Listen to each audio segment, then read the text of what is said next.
Thank you, friends, for joining. Thank you for watching me.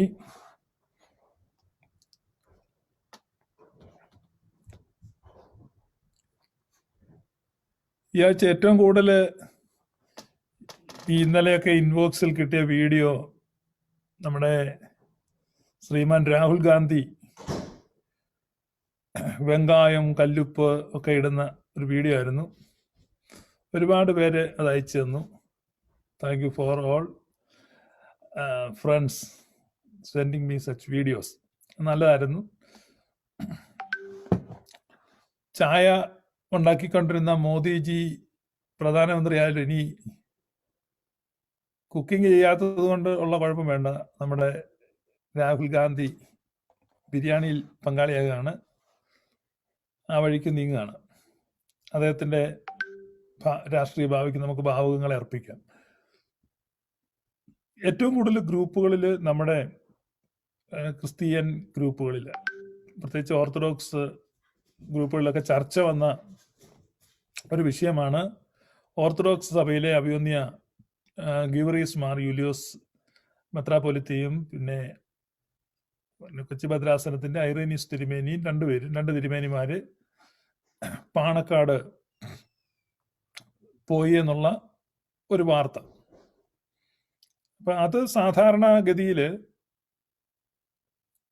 നേതൃത്വങ്ങൾ തമ്മിലുള്ള സൗഹൃദ സന്ദർശനങ്ങൾ അല്ലെങ്കിൽ diplomatic വിസിറ്റുകൾ എന്നൊരു ഗണത്തിൽ നമുക്ക് പെടുത്താം. അത് പണ്ട് തൊട്ട് ഇവരൊക്കെ ഇങ്ങനെ അങ്ങോട്ടും ഇങ്ങോട്ടും കാണുകയും സമ്മാനങ്ങൾ കൊടുത്തേക്കൊക്കെ ചെയ്യുന്ന ഒരു പതിവുണ്ട്. അത് നേതൃതലത്തിലുള്ള ഒരു ഡിപ്ലോമസിയാണ്. പക്ഷെ അതിപ്പോൾ അത് ചർച്ചാ വിഷയമായതിൻ്റെ കാരണം ഇപ്പോഴത്തെ ഒരു പ്രത്യേക സാഹചര്യമാണ്. അതായത് അവരെ അഷ്വർ ചെയ്യുകയാണ് നേതാക്കന്മാർ, അങ്ങനെ നമ്മൾ സമുദായങ്ങൾ തമ്മിൽ ഭിന്നതയില്ല, അവരവിടെ എന്താണ് ചർച്ച ചെയ്തതെന്ന് തീരുമാനിച്ചതെന്നൊന്നും നമുക്കറിയില്ല. അപ്പം അതിൽ നമ്മൾ കമൻറ്റ് ചെയ്യുന്നതിൽ അർത്ഥമില്ല. അത് പഴയ കാലം തൊട്ട് ഉള്ളതാണ്. പക്ഷേ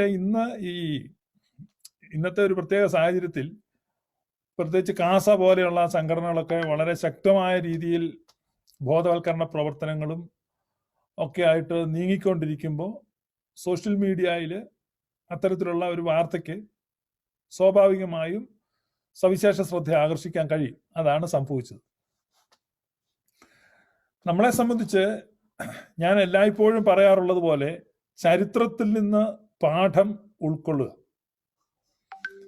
ചരിത്രത്തിൽ നിന്ന് പാഠം ഉൾക്കൊള്ളുക എന്നുള്ളത് വളരെ പ്രധാനമാണ്. അഭിവന്യ മെത്രാപ്പൊലിത്തമാരുടെ അത്തരത്തിലുള്ള സൗഹൃദ സന്ദർശനങ്ങളെ നമ്മളിവിടെ ചർച്ചാ വിഷയമാക്കുന്നില്ല. അത് തികച്ചും വ്യത്യസ്തമായ കാര്യങ്ങളാണ്. അത് അത്തരത്തിൽ നേതൃത്വങ്ങൾ തമ്മിലുള്ള ബന്ധങ്ങളോ വിനിമയങ്ങളോ ഒക്കെ അത് അതിൻ്റെ വഴിക്ക് വിടുക. നമ്മളിവിടെ ചർച്ച ചെയ്യുന്നത് മനുഷ്യരുടെ ദൈനംദിന ജീവിതവുമായിട്ട് ബന്ധപ്പെട്ട അടിസ്ഥാന വിഭാഗങ്ങളിൽപ്പെട്ട അല്ലെങ്കിൽ സാധാരണ ആളുകൾ സംവദിക്കുന്ന വിഷയങ്ങളെക്കുറിച്ചാണ്. ഇപ്പോൾ കേരളത്തിൽ നിയമസഭാ തെരഞ്ഞെടുപ്പ് സമീപിച്ചുകൊണ്ടിരിക്കുകയാണ്. അപ്പോൾ എല്ലാ കണ്ണുകളും പാണക്കാട്ടേക്ക് എന്ന് നമ്മൾ കഴിഞ്ഞ ദിവസം കണ്ട് UDF സംഘം പാണക്കാട്ടേക്ക് പോകുന്നു. അപ്പൊ കേരളത്തിന്റെ മൊത്തം ഭാവി ഭാഗതയത്തെ ഒരു കുടുംബത്തിന്റെ മുറ്റത്ത് കൊണ്ട് കെട്ടുക എന്നുള്ള കാഴ്ചയാണ് നമ്മൾ കാണുന്നത്. അതിനകത്തിപ്പം LDFും UDFും ഒരുപോലെയാണ്. നമ്മൾ LDF വ്യത്യസ്തമാണെന്നും ഒന്നും നമുക്ക് പറയാൻ കഴിയുകയില്ല. ഇത് നമ്മൾ കേരളത്തിൽ കാണുന്ന ഒരു കാഴ്ച മാത്രമാണ്. അപ്പൊ ഈ നിയമസഭാ തെരഞ്ഞെടുപ്പ് അടുത്ത് വരുന്ന സമയത്ത് നമ്മളിങ്ങനെയുള്ള പല കാര്യങ്ങളും വാർത്തകൾ കണ്ടുകൊണ്ടാണ് ഇരിക്കുന്നത്. നമ്മെ സംബന്ധിച്ച് ചരിത്രം അതാണ് പ്രധാനപ്പെട്ട. ഞാൻ എപ്പോഴും പറയും, ചരിത്രത്തിൽ നിന്ന് പാഠം ഉൾക്കൊള്ളുക. സുറിയാനി സഭയുടെ ഉത്ഭവം, ചരിത്രം, അതിൻ്റെ വികാസ പരിണാമങ്ങൾ, അതിൻ്റെ തകർച്ചകൾ, അത് നേരിട്ട തിരിച്ചടികൾ, ഇതൊക്കെ നമ്മൾ പഠന വിധേയമാക്കുമ്പോൾ ഏറ്റവും പ്രധാനപ്പെട്ട റോള് വഹിച്ചിട്ടുള്ളത് ഇസ്ലാമാണ്. ഇസ്ലാമിൻ്റെ ആശയങ്ങൾ അല്ലെങ്കിൽ അവരുടെ ആചാര അനുഷ്ഠാനങ്ങൾ, അവയിലേറിയ പങ്കും സുറിയാനി സഭയുടെ അനുകരണമാണ്. നോമ്പ് പോലും, നോമ്പിൽ സക്കാത്ത് കൊടുക്കണം എന്നുള്ള ഇസ്ലാമിക ആദർശം അവർ നടപ്പിലാക്കുന്നത്, വികലമായിട്ടാണെങ്കിലും അവർ നടപ്പിലാക്കുന്ന ആശയം, ഇതൊക്കെ സുറിയാനി സഭയുടെ ഉപദേശമാണ്. സുറിയാനിക്കാർ നോമ്പ് ആചരിക്കുന്നതിലും നോമ്പിനോട് അനുബന്ധിച്ചുള്ള കൽപ്പനകൾ പാലിക്കുന്നതിലും വീഴ്ച വരുത്തിയപ്പോൾ, അല്ലെങ്കിൽ അവർ അതിൽ വെള്ളം ചേർത്തപ്പോൾ, ബാഹ്യമായ ആചാരങ്ങളിലും അനുഷ്ഠാനങ്ങളിലും നിഷ്ഠകളിലും കർശനമായ ശ്രദ്ധ പതിപ്പിച്ചാണ് ഇസ്ലാമിക സമൂഹം മുന്നോട്ട് പോയത്. അതൊരു വ്യത്യാസമാണ്. അപ്പൊ അതുകൊണ്ട് എന്ത് ചെയ്യുന്നുണ്ട്, കാലത്തിന്റെ ക്രമത്തിൽ അവയൊക്കെ അവരുടേതായി മാറി. പിന്നീട് എന്താണ് സംഭവിച്ചത്? സുറിയാനി സഭയുടെ കളിത്തൊട്ടിലുകളിൽ, ഉത്ഭവ കേന്ദ്രങ്ങളിൽ, ഉറവിടങ്ങളിൽ ഇസ്ലാം വളർന്നപ്പോൾ സുറിയാനി സഭ അവിടെ ഇല്ലാതെയായി, നിർമൂലമായി എന്ന് വേണം പറയുവാൻ. സഭയുടെ സിംഹാസനം ഇരിക്കുന്നു എന്ന് പറയുന്ന അന്ത്യോക്യ, തുർക്കിയിലെ അന്താക്കിയയിൽ ഇന്ന് അവിടെ ടിക്കറ്റ് എടുത്താൽ അവിടെ സന്ദർശിക്കാമെന്നുള്ളതല്ലാതെ മറ്റൊന്നും തന്നെ ഇല്ലാത്ത വിധത്തിൽ അവർ അവരുടെ നിഷ്കാസിതരായി. നിങ്ങൾ മിഡിൽ ഈസ്റ്റിലുള്ള രാജ്യങ്ങളുടെ ചരിത്രം പഠിക്കുക. എത്ര ശക്തമായി സുറിയാനി സഭാ വിശ്വാസത്തിന് വേരോട്ടമുണ്ടായിരുന്ന പ്രദേശമാണ് സൗദിയും കുവൈറ്റും യമനും സിറിയയും ഇറാഖും ഒക്കെ, ലെബനോൻ.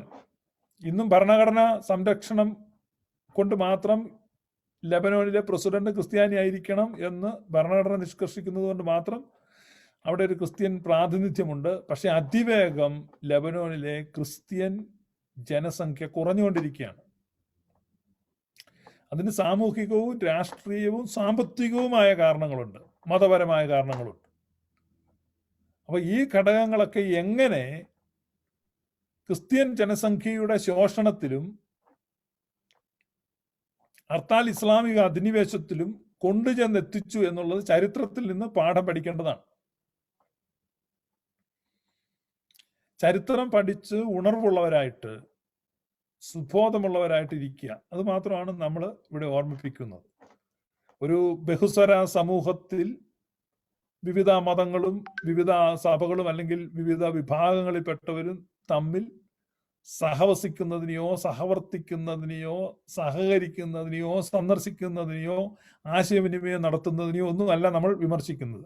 തികച്ചും അടിസ്ഥാനപരമായ വിഷയങ്ങളെ കുറിച്ചാണ് സംസാരിക്കുന്നത്. അതുകൊണ്ട് നിങ്ങൾ ഇത് കൃത്യമായിട്ട് എന്താണ് പറയുന്നത് എന്ന് മനസ്സിലാക്കുക. ഇപ്പം നമ്മൾ വളരെ വിചിത്രമായ ചില വീഡിയോകൾ കാണുന്നുണ്ട്, ഈ വാട്സാപ്പിലൊക്കെ പ്രചരിക്കുന്നത്. അതിലൊരു വീഡിയോ കണ്ടത് ഒരു ഓർത്തഡോക്സ് സഭയിലെ ഒരു പുരോഹിതൻ.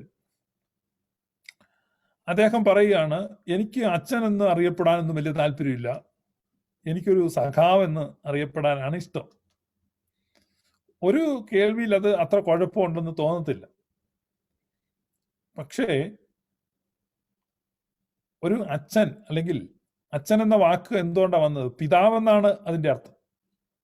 ഒരു ഇടവകയുടെ പിതാവായിട്ടാണ് ഒരച്ഛനെ നിയോഗിക്കുന്ന. ആ ഇടവകയ്ക്ക് പിതാവാണ്. ആ ഇടവകയിലെ ജനങ്ങളൊക്കെ മക്കളാണ്. ആ ഒരു ബന്ധമാണ്. അപ്പൊ അച്ഛന്മാർക്കും മെത്രാച്ചന്മാർക്കും രാഷ്ട്രീയം പാടില്ലേ? നമുക്കൊരു ചോദ്യം ചോദിക്കാം. നമുക്കിതിനു മുമ്പുള്ള തിരുമേനിമാർക്കൊക്കെ രാഷ്ട്രീയമാകാം. രാഷ്ട്രീയമില്ലാതെ അരാഷ്ട്രീയവാദികൾ അല്ലെങ്കിൽ അരാഷ്ട്രീയ നിലപാടുകൾ ഓരോരുത്തരും എടുക്കണം എന്ന് പറയുന്നതിൽ അർത്ഥമില്ല. രാഷ്ട്രീയമാകാം, രാഷ്ട്രീയ നിലപാടുകളാകാം. ഈ രാഷ്ട്രീയവും കക്ഷി രാഷ്ട്രീയവും രണ്ടും രണ്ടാണ്. നമുക്ക് രാഷ്ട്രീയമാകാം, പക്ഷെ കക്ഷി രാഷ്ട്രീയം പാടില്ല. ഒരു പുരോഹിതന് രാഷ്ട്രീയമാകാം. എന്താ രാഷ്ട്രീയവും കക്ഷി രാഷ്ട്രീയവും തമ്മിലുള്ള വ്യത്യാസം? ഒരു പ്രത്യേക രാഷ്ട്രീയ കക്ഷിയോട് കൂറും വിധേയത്വവും പ്രഖ്യാപിച്ച് അതിൻ്റെ പ്രവർത്തനങ്ങളിലേക്ക് ഇറങ്ങുന്നതിനെയാണ് കക്ഷി രാഷ്ട്രീയം എന്ന് പറയുന്നത്. രാഷ്ട്രീയ നിലപാടുകൾ ഓരോ വിഷയാധിഷ്ഠിതമായിട്ട് നമുക്ക് നിലപാടിതാണ്. സാമ്പത്തികമായിട്ട്, സാമൂഹികമായിട്ട്, രാഷ്ട്രീയപരമായിട്ട് വിവിധ വിഷയങ്ങളിൽ നമുക്ക് നിലപാടുകളുണ്ടാകാം. അത് ക്രിസ്തുവിൻ്റെ നാമത്തെയും സുവിശേഷത്തിൻ്റെ മൂല്യത്തെയും ദൈവരാജ്യത്തിൻ്റെ വ്യാപ്തിയെയും ദൈവരാജ്യത്തിൻ്റെ standard of kingdom of God ഇതൊക്കെ കൺസിഡർ ചെയ്ത ഒരു പുരോഹിതന് രാഷ്ട്രീയ നിലപാടുകളെ പ്രഖ്യാപിക്കാം. രാഷ്ട്രീയ നിലപാടുകളിൽ ഊന്നിയുള്ള പ്രബോധനങ്ങൾ നടത്താം. അതൊന്നും കുഴപ്പമില്ല. കാരണം മനുഷ്യന്റെ ദൈനംദിന ജീവിതവുമായിട്ട് ബന്ധപ്പെട്ട, അല്ലെങ്കിൽ പിന്നെ എപ്പോഴും നമ്മൾ അങ്ങ് കോസ്മോളജിയോ അല്ലെങ്കിൽ അങ്ങ് ചൊവ്വായിലുള്ള കാര്യമോ അങ്ങനെയൊക്കെയുള്ള കാര്യം പ്രസംഗിച്ചുകൊണ്ടിരിക്കണം. മനുഷ്യന്റെ ദൈനംദിന ജീവിതവുമായിട്ട്, അനുദിന വ്യവഹാരങ്ങളുമായിട്ട് ബന്ധപ്പെട്ട് നമ്മുടെ ദൈനംദിന ജീവിത പരിസരങ്ങളിൽ നടക്കുന്ന കാര്യങ്ങളെക്കുറിച്ചൊക്കെ സംവദിക്കുകയോ അതേക്കുറിച്ചൊക്കെ സംഭാഷിക്കുകയോ ചെയ്യുമ്പോൾ അത് രാഷ്ട്രീയമാണ്. രാഷ്ട്രീയ നിലപാട് അതിനകത്ത് ഉണ്ടാകാതിരിക്കാൻ പറ്റത്തില്ല. രാഷ്ട്രീയം ഉണ്ടാകും. പക്ഷേ രാഷ്ട്രീയ നിലപാടുകൾ ഉണ്ടാകാം എന്നതുകൊണ്ട് കക്ഷി രാഷ്ട്രീയത്തിൽ ഉൾപ്പെടുന്നത് ആശാസ്യമല്ല. കാരണം ഇപ്പോൾ ഒരു ഇടവകയിലൊക്കെ അച്ഛനായിട്ടിരിക്കുന്ന ആള് ഒരു പാർട്ടി പ്രവർത്തനമാണെങ്കിൽ ആ ഇടവകയിൽ തന്നെ ഓപ്പോസിറ്റ് പാർട്ടിക്കാർ കാണും ഉറപ്പായിട്ട്. അപ്പൊ അവർക്ക് സ്വാഭാവികമായിട്ടും വൈരാഗ്യം ഉണ്ടാകും, വെറുപ്പുണ്ടാകും. കാരണം കേരളത്തിലെ രാഷ്ട്രീയ പ്രവർത്തനമാണ് അത്തരത്തിലാണ്. കാരണം രാഷ്ട്രീയ വിരോധം കൊണ്ട് 52 വെട്ടിയിട്ടും കലി തീരാത്ത ആളുകളുടെ രാജ്യമാണ് കേരളം. എന്ന് പറഞ്ഞാൽ മാനസിക വളർച്ചയൊന്നും ഔദ്ധത്യമൊന്നും ഇല്ല.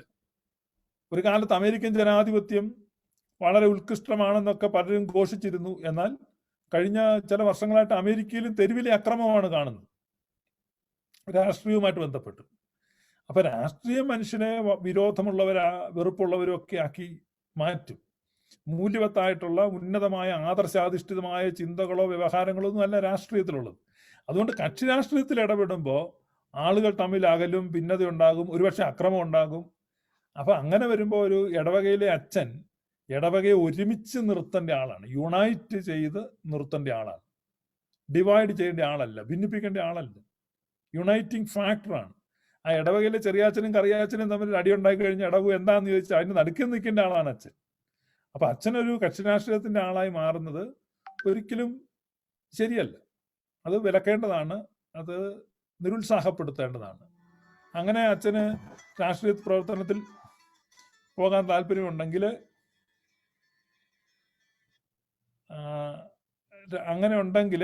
അതിന് റിട്ടയർമെന്റ് എടുത്ത്, അല്ലെങ്കിൽ നമുക്കിപ്പോൾ അറിയാമല്ലോ, പിന്നെ VRS ഒക്കെ എടുത്ത ആളുകൾ ജോലിയിൽ നിന്ന് വോളണ്ടിയറി റിട്ടയർമെന്റ് ചെയ്തു. അതുപോലെ നേരത്തെ റിട്ടയർ ചെയ്തിട്ട് രാഷ്ട്രീയ പ്രവർത്തനത്തിലേക്ക് പോവുക, അതായിരിക്കും നല്ല. അല്ലാതെ ഒരാളുടെ സ്വാതന്ത്ര്യമൊന്നും അങ്ങനെ അച്ഛന് രാഷ്ട്രീയത്തിൽ പോകാൻ പാടില്ല എന്ന് വിലക്കാനും ഒന്നും നമുക്ക് അധികാരമില്ല, അവകാശമില്ല. കാരണം ഓരോ മനുഷ്യനും ജീവിക്കാൻ ആവശ്യമായ സ്പേസ് ഈ ലോകത്തുണ്ട്. ആ സ്പേസ് നമ്മൾ കൊടുക്കണം. അപ്പൊ ആ സ്പേസ് കൊടുക്കുന്നതിന്റെ ഭാഗമായിട്ട് ഞാൻ ആരെയും വിമർശിക്കുന്നില്ല. ഇപ്പൊ അച്ഛനെ എതിർക്കാനോ വിമർശിക്കാനോ അല്ല ഞാൻ പറഞ്ഞത്. പക്ഷെ ഒരു അച്ഛനായിട്ട് നിന്നുകൊണ്ട് കക്ഷി രാഷ്ട്രീയത്തിൽ ഇടപെടുന്നത് സഭയ്ക്ക് നന്നല്ല, സഭയ്ക്ക് അല്ല, ഇടവകയ്ക്കും അത് നല്ലതല്ല എന്നുള്ളത് മാത്രമാണ് നമുക്ക് പറയാനുള്ളത്. അതാണ് എൻ്റെ അഭിപ്രായം ആ ഒരു വിഷയത്തിൽ. കാരണം പല ആളുകൾ അതേപ്പറ്റിയുള്ള ഒരു അഭിപ്രായം എന്താണെന്ന് ചോദിക്കുന്നത്. അതിനേക്കാൾ രസകരമായ മറ്റൊരു വീഡിയോ കണ്ടു. ആ വീഡിയോയും ഒരു പുരോഹിതൻ്റെയാണ്. അദ്ദേഹം ഏത് സഭയിലെ പുരോഹിതനാണെന്ന് എനിക്കറിയില്ല, കാരണം വീഡിയോയാണ് കണ്ടത്. ഒരുപക്ഷെ യാക്കോബായിലെ ആയിരിക്കാം, അല്ലെ ഓർത്തഡോക്സിലെ ആയിരിക്കാം, ആരാണെന്ന് അറിയത്തില്ല, ഏത് സഭാവിഭാഗത്തിലെ ആണെന്നൊന്നും അറിയത്തില്ല. അദ്ദേഹം പറയുന്നത് ഇങ്ങനെയാണ്. അദ്ദേഹം പറയുന്നത് യേശുക്രിസ്തു രക്ഷകനൊക്കെ ആയിരിക്കാം, പക്ഷേ പിണറായി വിജയനാണ് പ്രത്യക്ഷ രക്ഷകൻ.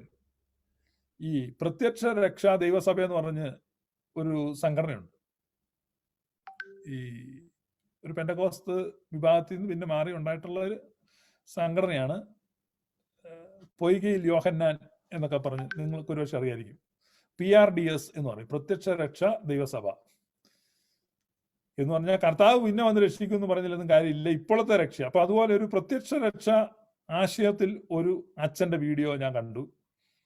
അതിനകത്ത് അച്ഛൻ പറയുന്നത് യേശു രക്ഷകനൊക്കെ ആയിരിക്കും, പക്ഷെ കേരളീയർക്ക് ഇപ്പോൾ ഒരു രക്ഷകനേ ഉള്ളൂ. അതാരാണ്? സാക്ഷാൽ പിണറായി വിജയനാണ്. ഇതാണ് അതിൻ്റെ ഒരു ആശയം. അപ്പൊ കൺഫ്യൂസ്ഡ് ആണ് നമ്മുടെ കമ്മ്യൂണിറ്റി. ഇതാണ് എൻ്റെ കൺസേൺ. മലങ്കര സഭയുടെ പ്രശ്നം നിങ്ങൾ ചിന്തിച്ചു നോക്കും. പിണറായി വിജയൻ നമ്മെ സഹായിക്കും, പിണറായി വിജയൻ നമുക്ക് നന്മ കൊണ്ടുവരും, പിണറായി വിജയൻ രക്ഷകനാണ് എന്നൊക്കെയുള്ള ആശയത്തിൽ അച്ഛന്മാരും ഷമാശന്മാരും അൽമായര് പ്രമുഖരുമൊക്കെ ഫേസ്ബുക്കിൽ പോസ്റ്റ് ഇടുക. യാക്കോബായ വിവാദത്തിൽപ്പെട്ട ആളുകളും അങ്ങനെയാണ്. പിണറായി വിജയൻ നടത്തുന്ന മതിലിന് ആളെ കൊടുക്കുന്നു, പിണറായി വിജയനിൽ നിന്ന് നമുക്കൊരു സഹായമുണ്ടാകും എന്ന് പ്രതീക്ഷിക്കുന്നു.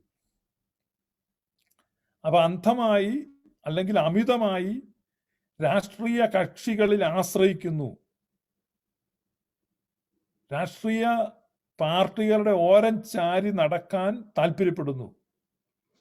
ഇതൊരു ക്രിസ്തീയ സഭയെ സംബന്ധിച്ച് ഏറ്റവും ദൗർഭാഗ്യകരമായ കാര്യമാണ്. ഈ ദുർഭഗാവസ്ഥയിലേക്ക് മലങ്കര സഭ എത്തിയത് അതിലെ ഭിന്നത കൊണ്ടാണ്. ഈ ഗതികേടിലോട്ട് എത്തിയതിന്റെ കാരണം ഈ ഭിന്നതയാണ്.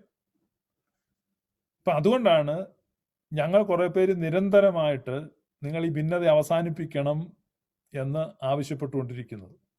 സഭയുടെ ശ്രേയസ്സിനും സഭാ ജനങ്ങളുടെ ഐശ്വര്യത്തിനും സഭയുടെ സുഭദ്രമായ ഭാവിക്കും ഈ ഭിന്നത നന്നല്ല, അത് അവസാനിപ്പിക്കണം. അതേസമയം തന്നെ യാക്കോബായ വിഭാഗത്തിലെ അഭിവന്യ തിരുമേനിമാരൊക്കെ സമരത്തിലാണ്. തിരുവനന്തപുരത്ത് സമരപ്പന്തലിൽ നിൽക്കുകയാണ്. അവരും പ്രതീക്ഷിക്കുന്നത് പിണറായി വിജയന്റെ ഗവൺമെന്റിൽ നിന്നൊരു ഫേവറാണ്. ഇപ്പൊ രണ്ടു കൂട്ടരും കൂടെ ഇങ്ങനെ സ്നേഹിക്കാൻ തുടങ്ങിയാൽ പിണറായി വിജയൻ എന്തു ചെയ്യും? രണ്ടു കൂട്ടരും പറയുന്നത് പിണറായി കൊള്ളാം, പിണറായി നമ്മളെ ഇപ്പൊ സഹായിക്കും, നല്ലതാണ്. ഹരികൃഷ്ണൻസ് സിനിമയിലെ ജൂഹിച്ചവളെ പോലെയാണ്, മമ്മൂട്ടി മോഹൻലാലും കൂടെ ഒരുമിച്ച് പ്രേമിക്കുകയാണ്. അപ്പൊ ഇങ്ങനെ എല്ലാവരും പറയുന്നത് പിണറായി വിജയൻ കൊള്ളാം, പിണറായി വിജയൻ നല്ലതാണ്. പിണറായി വിജയൻ എന്താ ചെയ്യുന്നത്? പിണറായി വിജയൻ ഒന്നും ചെയ്യത്തില്ല. സാധാരണ രാഷ്ട്രീയക്കാർ എല്ലാ കാലത്തും ചെയ്തതുപോലെ തന്നെ അവർ ചെയ്യും. അവര് പ്രേരിപ്പിച്ചും പ്രലോഭിപ്പിച്ചും പ്രീണിപ്പിച്ചും ഭീഷണിപ്പെടുത്തിയും അവരിങ്ങനെ കൊണ്ടു നടക്കും അവരുടെ താല്പര്യങ്ങൾ നേടിയെടുക്കുവാൻ. മലങ്കര സഭയ്ക്ക് യാതൊരു പ്രയോജനവും ഉണ്ടാകുന്നില്ല. അവരെ പ്രീണിപ്പിച്ചത് കൊണ്ടോ അവരുടെ പിന്നാലെ നടന്നത് കൊണ്ടോ യാതൊരു കാര്യവുമില്ല. എൻ്റെ വ്യക്തിപരമായ ബോധ്യത്തിൽ, എൻ്റെ അഭിപ്രായത്തിൽ ഞാൻ പറയുന്നത് മലങ്കര സഭ ഒന്നാണ്. നിങ്ങൾ സഹോദരങ്ങളാണ്. നിങ്ങൾ മധ്യസ്ഥരായി പിണറായി വിജയനെയോ നരേന്ദ്രമോദിയെയോ, അദ്ദേഹം പ്രധാനമന്ത്രിയാണ്, അപ്പം അവരുടെ ഒന്നും ആവശ്യമില്ല. നിങ്ങളൊരു മേശയ്ക്ക് അപ്പുറത്തും ഇപ്പുറത്തും ഇരുന്നാൽ തീരാനുള്ള പ്രശ്നമേ ഉള്ളൂ. മലങ്കരയിലെ ജനങ്ങളിൽ ബഹുഭൂരിപക്ഷവും അതാണ് ആഗ്രഹിക്കുന്നത്. ഇത് ഇങ്ങനൊരു സമാധാനം ആഗ്രഹിക്കാത്ത, സമാധാനപരമായ സഹവർത്തിത്വത്തിന് സാധ്യത ഇല്ല എന്ന് വിധി എഴുതുന്ന, നിരന്തരമായി അശാന്തിയും കലഹങ്ങളും മലങ്കരയിൽ നിലനിൽക്കണം, അത് തുടരണമെന്ന് ആഗ്രഹിക്കുന്ന ഒരു മൈക്രോസ്കോപ്പിക് മൈനോറിറ്റി മാത്രമേ ഉള്ളൂ. ബാക്കി ബഹുഭൂരിപക്ഷം ജനങ്ങളും സ്നേഹം, സമാധാനം, ഐക്യം എന്നിവ ആഗ്രഹിക്കുകയാണ്. അതിലേക്കുള്ള ചുവടുകൾ വെച്ചാൽ നഷ്ടപ്പെട്ട പ്രതാപം, നഷ്ടപ്പെട്ട ഐശ്വര്യം, കീർത്തി, ആർജവത്വം ഇതൊക്കെ തിരികെ പ്രാപിക്കുവാൻ മിനിറ്റുകൾ മതി. കെ കരുണാകരൻ മുഖ്യമന്ത്രി ആയിരുന്നപ്പോ അദ്ദേഹം മുഖ്യമന്ത്രി സ്ഥാനം ഏറ്റെടുത്തിട്ട് നേരെ ആ ദിവസങ്ങളിൽ തന്നെ ദേവലോകത്തേക്ക് വന്നത് ഞാൻ ഓർക്കുന്നുണ്ട്. ഇപ്പൊ പിണറായി വിജയനെ കാണാൻ അവസരം കാത്ത് അവിടെ പോയി നിൽക്കുകയാണ്. ചില വർഷങ്ങൾ കൊണ്ടുവന്ന മാറ്റമാണ്. കാരണം സഭ ദുർബലപ്പെട്ടു എന്നുള്ളത് തന്നെയാണ്. അത് യാതൊരു സംശയവുമില്ലാതെ പറയാൻ പറ്റും. പലതരത്തിൽ ഉള്ള ദൗർബല്യങ്ങൾ സഭയ്ക്കുണ്ടായി. ധാരാളം ആളുകൾ സഭ വിട്ടുപോയി പല കാരണങ്ങളാൽ. കത്തോലിക്ക സഭയ്ക്കും സ്ഥിതി വ്യത്യാസമല്ല. കത്തോലിക്ക സഭയിൽ നിന്നും ധാരാളം ആളുകൾ നിരീശ്വരവാദികളായി മാറിയിട്ടുണ്ട്. കേരളത്തിലെ നിരീശ്വരവാദ പ്രസ്ഥാനം, യുക്തിവാദ പ്രസ്ഥാനം, പ്രത്യേകിച്ച് ഓസ്ട്രേലിയയിലും ഇംഗ്ലണ്ടിലുമൊക്കെയുള്ള യുക്തിവാദ പ്രസ്ഥാനങ്ങളിൽ മലയാളികൾ നേതൃത്വം കൊടുക്കുന്നവർ കൂടുതൽ കത്തോലിക്കനാണ്. കത്തോലിക്ക സഭയിൽ നിന്ന് നിരീശ്വരവാദത്തിലേക്കുള്ള ഒഴുക്ക് ശക്തമാണ്. എന്നാൽ സുറിയാനി സഭകളിൽ നിന്ന്, ഓർത്തഡോക്സ് യാക്കോബായ സഭകളിൽ നിന്ന് നിരീശ്വരവാദത്തെക്കാൾ അധികമായിട്ട് പെന്തക്കോസ്ത് പോലെയുള്ള ഇതര സ്പിരിച്വൽ കൾട്ട് ഗ്രൂപ്പുകളിലേക്കാണ് കൂടുതൽ ആളുകൾ പോയിട്ടുള്ളത്. കത്തോലിക്കരിൽ നിന്ന് പോയിട്ടുള്ളത് എംപറർ ഇമ്മാനുവേൽ അങ്ങനെയൊക്കെയുള്ള ചില കൾട്ട് ഗ്രൂപ്പുകൾ ഉണ്ടായിട്ടുണ്ട്. പക്ഷെ അതിൽ കൂടുതലും നിരീശ്വരവാദികളായി പോയിട്ടുണ്ട്. അതുപോലെ ധാർമ്മിക കരുത്ത്, മോറൽ പവർ സഭയുടെ നേതൃത്വത്തിന് കുറഞ്ഞു. ജനങ്ങളുടെ മുമ്പിലുള്ള ധാർമ്മിക ആർജവത്വം, ആ ധാർമ്മിക കരുത്ത് കുറഞ്ഞത് വലിയ ക്ഷീണമാണ്. കാരണം യൂറോപ്പിൽ സഭ തകർന്നുപോയി, അൺചർച്ച്ഡായി പീപ്പിൾ. പള്ളിക്കെട്ടിടങ്ങൾ ശൂന്യമായി. ഇത് ഞാൻ പറയും, ഇത് ഏതാണ്ട് അങ്ങ് യൂറോപ്പിലെങ്ങാണ്ട് നടന്ന് ഇത് ഒരിക്കലും ഇത് കേരളത്തിൽ നടക്കും. ഇതുകൊണ്ടാണ് ഈ പറയുന്നത്. This is A prophetic words. അല്ലാതെ തങ്കു പറയുന്നതിൽ പ്രയോജനമല്ല ഇത്. തങ്കു എന്ന് വെച്ച് പറഞ്ഞു ഈ വർഷം നിങ്ങൾക്കെല്ലാം ഭയങ്കര അനുഗ്രഹം, കൊട്ടപ്പടി അനുഗ്രഹം, നിങ്ങളെല്ലാം വലിയ കൊട്ട മേടിച്ചു വെച്ചു. അതല്ല. കൊട്ടാരക്കരയത്തെ ഒരു ചെറുക്കനുണ്ടല്ലോ, ടിൻഡു മോൻ, അവൻ പറയുന്നതിലത്തെ പ്രവചനമല്ല ഇത്. ഇത് നടക്കാൻ പോകുന്ന കാര്യമാണ്. ഇത് കൃത്യം എഴുതി വെച്ചു. ഇത് വേണേ മുദ്രപത്രത്തെ സൈൻ ചെയ്ത് തരാം, അത് ഗ്യാരണ്ടിയാണ്. കേരളത്തിൽ പള്ളികൾ കാലിയാകാൻ പോവാണ്, ശൂന്യമായി കിടക്കും. കാരണം യൂറോപ്പിൽ എന്ത് സംഭവിച്ചു അത് കേരളത്തിൽ സംഭവിക്കും. കാരണം 30 കൊല്ലം മുമ്പത്തെ യൂറോപ്പാണ് ഇന്നത്തെ കേരളം. അതുള്ള സാമ്പത്തിക, സാമൂഹിക, രാഷ്ട്രീയ പരിതസ്ഥിതികൾ സെയിമാണ്. ഞാൻ ഒരിക്കൽ പറഞ്ഞാണ്, ഒരേ സാഹചര്യം സൃഷ്ടിച്ചാൽ ഒരു പരീക്ഷണശാലയിൽ മറ്റൊരു പരീക്ഷണശാലയിൽ അതേ സാഹചര്യം സൃഷ്ടിച്ചാൽ ഇതേ കാര്യം അവിടെ ആവർത്തിക്കും. അതുകൊണ്ടാണല്ലോ ശാസ്ത്രീയ സത്യങ്ങൾ തെളിയിക്കപ്പെടും. അപ്പൊ യൂറോപ്പിലുണ്ടായിരുന്ന സാമ്പത്തിക, സാമൂഹിക, രാഷ്ട്രീയ, വിദ്യാഭ്യാസപരമായ ആ ചേരുവകളുണ്ടല്ലോ, അതൊക്കെ അതേ അനുപാതത്തിൽ കേരളത്തിൽ വന്നിട്ടുണ്ട്. സാഹചര്യങ്ങൾ സംജാതമായിട്ടുണ്ട്. അന്ന് പുറംതിരിഞ്ഞു നിന്ന സഭാ നേതൃത്വം, യൂറോപ്പിലെ സഭാ നേതൃത്വത്തെ കുറിച്ചാണ് ഞാൻ പറയുന്നത്. എന്ന് പറഞ്ഞാൽ അവരിത് കാണിച്ചു പാസീവായിട്ട്. ഇതൊന്നും നമ്മളെ ബാധിക്കത്തില്ല. നമ്മൾ വലിയ കത്തോലിക്ക തിരുസഭയല്ലേ, അല്ലെങ്കിൽ നമ്മൾ വലിയ ആംഗ്ലിക്കൻ ചർച്ച്. കത്തോലിക്ക സഭയ്ക്ക് സംഭവിച്ചതിനേക്കാൾ വലിയ ദോഷം ആംഗ്ലിക്കൻ ചർച്ചിന്. ആംഗ്ലിക്കന്മാരുടെ പള്ളികളൊക്കെ കാണും. ലോവർ ചർച്ച് കംപ്ലീറ്റ് പോയി. ഹയർ ചർച്ചിന്റെ കുറെ പള്ളികളൊക്കെ അവിടെ കിടപ്പുണ്ട്, അച്ചായമാർ. അപ്പൊ നിങ്ങൾ അവിടെ പോയി നോക്കുക, യൂറോപ്പിൽ പോയി നോക്കുക. സ്പെയിനിലെ വലിയ കത്തീഡ്രലുകളൊക്കെ ബാറുകളാണ്, നഗ്നസുന്ദരികൾ നൃത്തം ചെയ്യുന്ന നിശാനൃത്തശാലകളായി മാറിയിട്ടുണ്ട് പള്ളികൾ. അപ്പൊ അതിനകത്തിരുന്ന് മദ്യപിക്കുമ്പം അൾത്താരയിൽ ഇരുന്ന് മദ്യപിക്കുന്നതിന് എക്സ്ട്രാ പൈസ കൊടുക്കണം. അൾത്താരയൊക്കെ ഇരുന്ന സ്ഥാനത്ത് പ്രത്യേക ബൂത്തുകളൊക്കെ ഉണ്ടാക്കി വെച്ചിട്ടുണ്ട്. ഞാൻ പറഞ്ഞത് അതൊന്നും അധികം ദൂരമല്ല. ജനങ്ങളെ വിശ്വാസത്തിലെടുക്കാതെ, ജനങ്ങളുടെ വികാരങ്ങൾ മനസ്സിലാക്കാതെ, ജനങ്ങളുടെ ആശയും അഭിലാഷവും ഉത്കണ്ഠകളും ആശങ്കകളും ഗ്രഹിക്കാതെ നേതൃത്വം മുന്നോട്ട് പോയാൽ സഭകൾ തകർന്നു പോകും. ഇപ്പൊ ഞാനിതേക്കുറിച്ച് പറയുമ്പോൾ നിനക്കെന്താണോ കാര്യം എന്നൊക്കെ വേണമെങ്കിൽ നിങ്ങൾക്ക് ചോദിക്കാം. ഇതൊരു ഒറ്റപ്പെട്ട ശബ്ദമായിട്ട് കരുതിയാൽ മതി. മരുഭൂമിയിൽ വിളിച്ചു പറയുന്നവന്റെ വാക്കുപോലെ ഒരു വാക്കായിട്ട് കണ്ടാൽ മതി. കാരണം ഇസ്ലാമിക സുഹൃത്തുക്കൾ എന്നെ കേൾക്കുന്ന അവരുണ്ട്. അപ്പൊ അവര് കഴിഞ്ഞ ദിവസം അവരുടെ ഒരു പേജിൽ എഴുതിയിരിക്കുന്നത് ഞാൻ കണ്ടു. ക്രിസ്തീയ സഭയുടെ ആസന്നമായിരിക്കുന്ന തകർച്ചയെക്കുറിച്ച് ഉത്കണ്ഠപ്പെടുകയും മുന്നറിയിപ്പ് കൊടുക്കുകയും ചെയ്യുന്ന വ്യക്തിയാണ് അദ്ദേഹം എന്നിങ്ങനെ ഒരാൾ എഴുതി വെച്ചിട്ടുണ്ട്. കാരണം അവർ ഗ്രഹിക്കുന്നിടത്തോളം പോലും ക്രിസ്ത്യാനികൾ ഗ്രഹിക്കുന്നില്ല എന്നുള്ളതാണ് വസ്തുത. ആസന്നമായിരിക്കുന്ന ഒരു തകർച്ച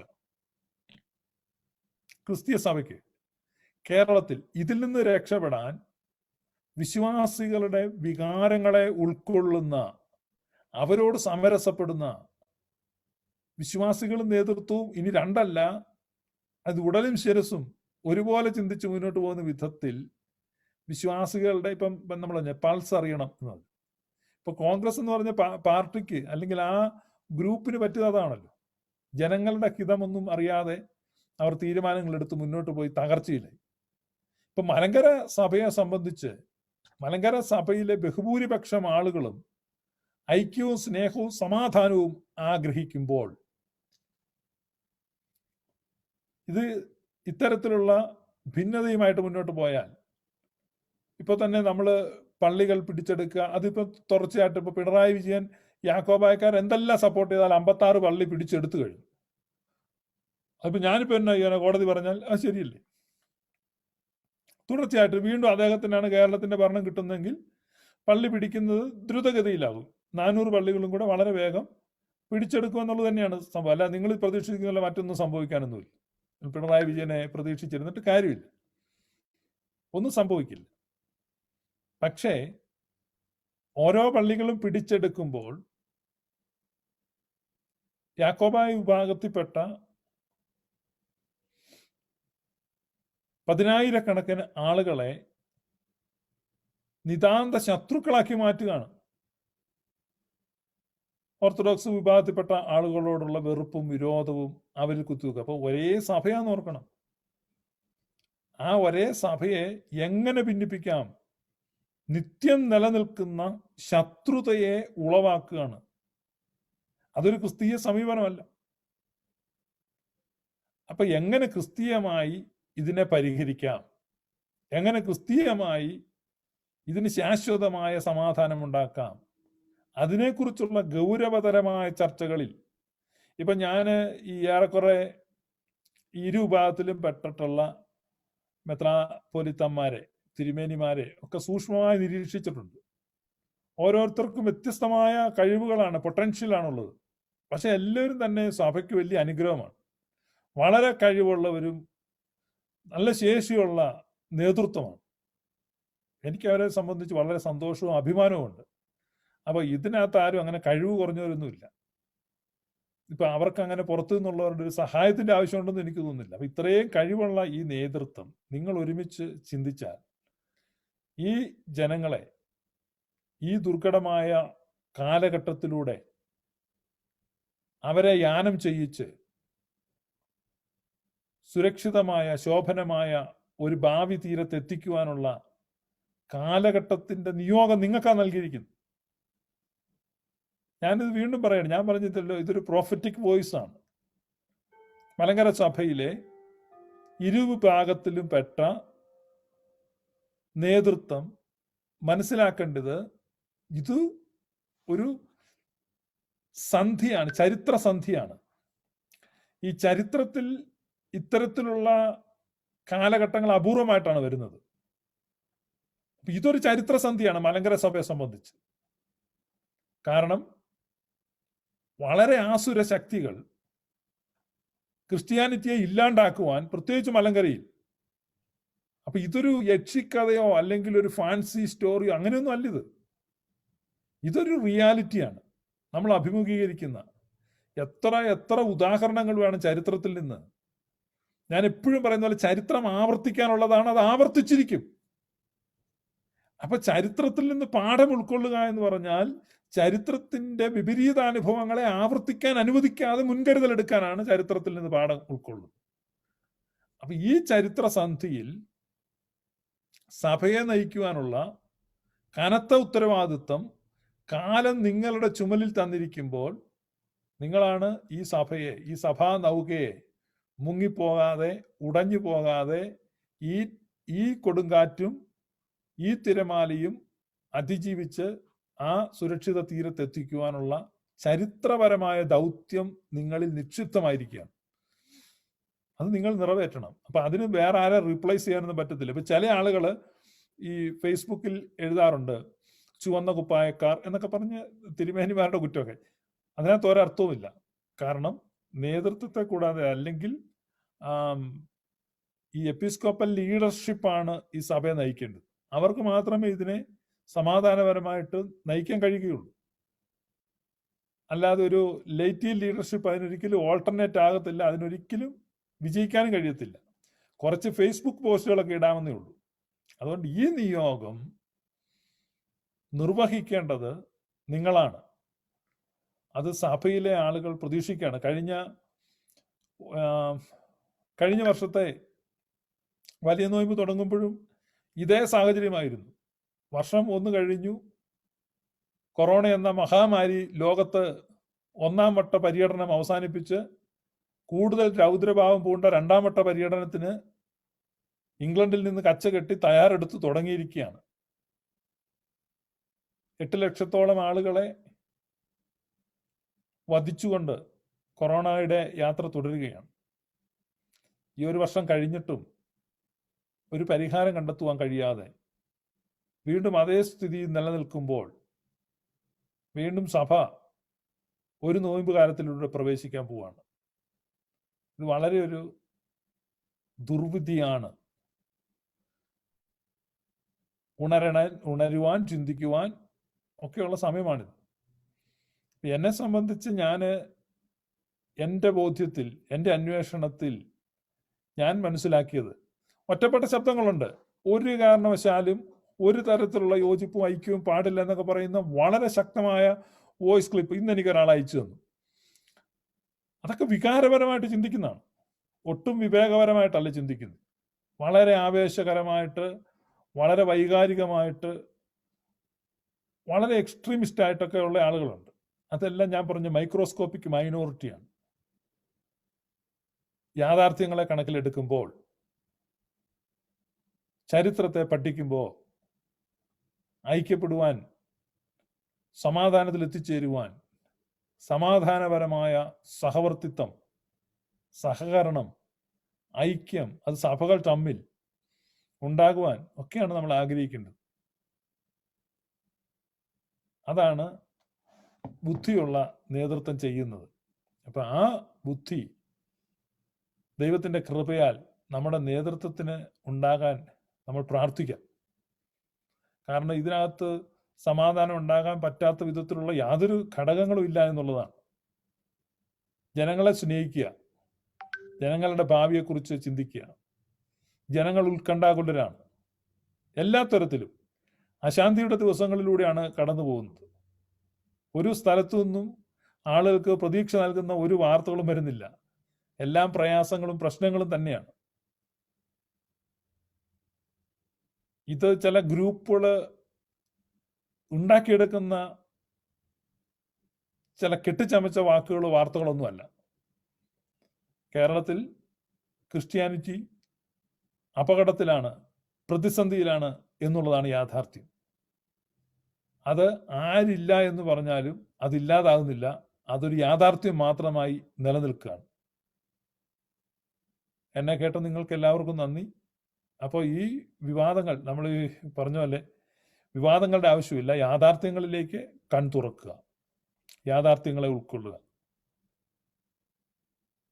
സമാധാനവും ഐക്യവും ഉണ്ടായാൽ ഈ പ്രശ്നങ്ങളൊന്നും ഉണ്ടാകുന്നില്ല. നഷ്ടപ്രതാപത്തെ വീണ്ടെടുത്ത് സമാധാനത്തോടെ നമ്മൾ ഈ സ്ലോമോ എന്നുള്ളൊരു പാട്ടുണ്ട്. അപ്പോൾ പരിശുദ്ധ സഭയ്ക്കും സ്ലോമോ എന്ന് പാടും. സ്ലോമോ സ്ലോമോ നാഥനും കൂറേറും സഹോദരന്മാർക്ക് നമ്മൾ പാട്ട് പാടും. ആ പാട്ട് നമ്മൾ ശ്രദ്ധിക്കണം. അപ്പം എത്ര അർത്ഥവത്തായ വരികളാണ്. ആ സ്ലോമോ നമുക്ക് കൊണ്ടുവരുന്ന ആ മഹത്വം, ആ ഗ്ലോറി, അതാണ് പിതാക്കന്മാർ ആഗ്രഹിച്ചത്. മറിച്ച് ഇന്ന് സഭ എവിടെ ചെന്ന് നിൽക്കുന്നു എന്നോർക്കുക. ഇതിനു മുമ്പ് ഈ സഭയെ നയിച്ച മഹാരഥന്മാരായ പിതാക്കന്മാർ, അവരിന്ന് ഈ സഭയുടെ അവസ്ഥയെ കാണുമ്പോൾ എത്ര ദുഃഖിക്കുന്നുണ്ടാവും എന്ന് ഓരോരുത്തരും സ്വയം ചിന്തിക്കുക. അവരുടെ ആ ദുഃഖത്തിന് കാരണം നമ്മളാണ്, നമ്മുടെ വിമുഖതയാണ്. ഐക്യപ്പെടുവാൻ, സമരസപ്പെടുവാൻ, സ്നേഹിക്കുവാൻ, സ്വീകരിക്കുവാൻ, ക്ഷമിക്കുവാൻ ഒക്കെയുള്ള വിമുഖത. ആ വിമുഖതയെല്ലാം മാറ്റി ഐക്യവും സമാധാനവും സ്നേഹവും. ഇപ്പം ഇതിനൊക്കെ എതിരായിട്ട് കമന്റ് എഴുതാൻ ധാരാളം കാരണങ്ങളുണ്ട്. ഞാൻ പറഞ്ഞു ഇരുപക്ഷത്തുനിന്നും ആളുകൾ ഉണ്ട്. അത് ന്യൂനപക്ഷമാണെന്ന് ഞാൻ പറഞ്ഞു. ഇപ്പൊ എപ്പോഴും പറയുന്നത് ഭൂരിപക്ഷത്തിന്റെ ആഗ്രഹം സമാധാനവും സന്തോഷവും സ്നേഹവും ഐക്യവുമാണ്. ആ സമാധാനവും സന്തോഷവും സ്നേഹവും ഐക്യവും കൊടുക്കുവാനാണ് നേതൃത്വത്തിന്റെ ഉത്തരവാദിത്വം. അതിന് പരാജയപ്പെട്ടപ്പോഴാണ് യൂറോപ്പിൽ സഭ പരാജയപ്പെട്ടത്. സഭ പരാജയപ്പെട്ടപ്പോഴാണ് പള്ളികൾ ശൂന്യമായത്. പിന്നേന്ന് അതങ്ങ് യൂറോപ്പിൽ, കേരളത്തിൽ അത് നടക്കുകയല്ല. നമ്മൾ ചിന്തിക്കും, കേരളത്തിൽ നടക്കുകയോ നടക്കുകയില്ലയോ ഉള്ളതെന്നുള്ളത് നിങ്ങൾ പുറത്തോട്ടിറങ്ങി നോക്കുക. പെൻഡക്കോസ്റ്റിലെ യങ്സ്റ്റേഴ്സ് ഇപ്പൊ ഏറ്റവും കൂടുതൽ തീവ്ര സ്പിരിച്വാലിറ്റി കൊണ്ടുവന്നതാണ് പെൻഡക്കോസ്റ്റ് വിഭാഗം. പെന്തക്കോസ്റ്റിലെ യുവജനങ്ങളിൽ 60% ആളുകൾക്ക് ഇന്ന് ദൈവവിശ്വാസം ഇല്ല. ഇത് ഞാൻ ചുമ്മാ ഇതിൽ പെന്തക്കോസ്ത് വിരോധം കൊണ്ട് ചുമ്മാ അങ്ങ് തള്ളുന്നു, അങ്ങനെയല്ല. കൃത്യമായ കണക്കാണ്. നിങ്ങൾക്ക് വേണമെങ്കിൽ ഇന്റർവ്യൂസ് നടത്താം. കാരണം ഒരു പാസ്റ്റർ എന്ന നിലയ്ക്ക് പെന്തക്കോസ്തിൽ പ്രവർത്തിച്ചിരുന്ന എനിക്ക് കൃത്യമായിട്ട് അറിയാവുന്നതാണ്. പെന്തക്കോസ്ത് യുവജനങ്ങളിൽ 60% യുവജനങ്ങൾക്കും ദൈവവിശ്വാസം ഇല്ല, നഷ്ടപ്പെട്ടിരിക്കുന്നു. അല്ലെങ്കിൽ അവരുടെ സഭ അവതരിപ്പിക്കുന്ന, അവരുടെ പ്രസംഗകർ അവതരിപ്പിക്കുന്ന, അവരുടെ തത്വസംഹിത അവതരിപ്പിക്കുന്ന തരത്തിലുള്ള ദൈവത്തിൽ അവർക്ക് വിശ്വാസം നഷ്ടപ്പെട്ടിരിക്കുന്നു. അല്ലെങ്കിൽ അങ്ങനെ ഒരു ദൈവത്തെ വിശ്വസിക്കാൻ അവർ തുടർന്ന് ഇഷ്ടപ്പെടുന്നില്ല എന്നുള്ളതാണ് യാഥാർത്ഥ്യം.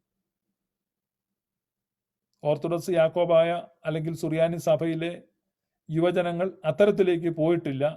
എന്നാൽ ഈ സ്ഥിതി തുടർന്നാൽ അവരും അത്തരത്തിൽ ചിന്തിക്കാൻ സാധ്യതയില്ലാതില്ല.